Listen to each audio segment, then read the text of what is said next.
গণভোট হচ্ছে জুলাই সনদের পক্ষে হ্যাঁ ভোট।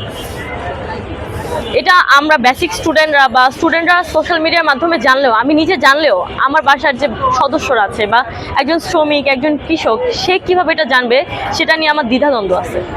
এছাড়াও গণভোট হচ্ছে আমাদের সনদে বা কিছু সংস্কার দরকার, যার জন্য জুলাই সনদে কিছু দাবি উপস্থাপন করা হয়।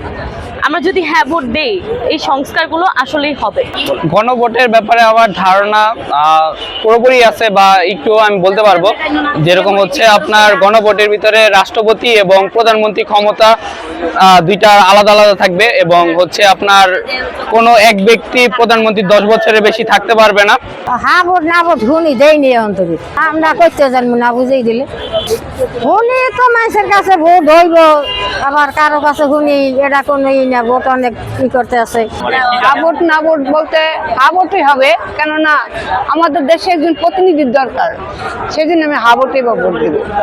কেন পক্ষে দিব আর কোনে না দিব সেটা একটু বোঝা পড়া আছে, একটু বুঝবো, জানবো, জানার পরে আসলে হেতে দিলে আমাদের কি উপকারে আসবে আর নাতে দিলে আমাদের কি উপকার আসবে বিষয়টা একটু অবগত হব।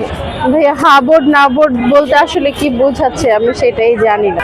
গণভোট সম্পর্কে মোটামুটি ধারণা আছে, তবে আমি এখন গণভোট সম্পর্কে বলতে চাচ্ছি না, কারণ যেহেতু ভালোভাবে আমারও ঠিক জানা নেই। আমি চাচ্ছি গণভোট সম্পর্কে সর্বস্তরের প্রতিটা মানুষ, আমি একজন স্টুডেন্ট, তারপর আমার কিন্তু গণভোট সম্পর্কে সেই একটা জ্ঞান নেই। এ কারণে আমি চাচ্ছি যে গণভোট কি এবং এটা কেন দরকার আমাদের জন্য, এটা যাতে সর্বস্তরের মানুষ, বৃদ্ধ থেকে শুরু করে শিশু পর্যন্ত যেন জানতে পারে।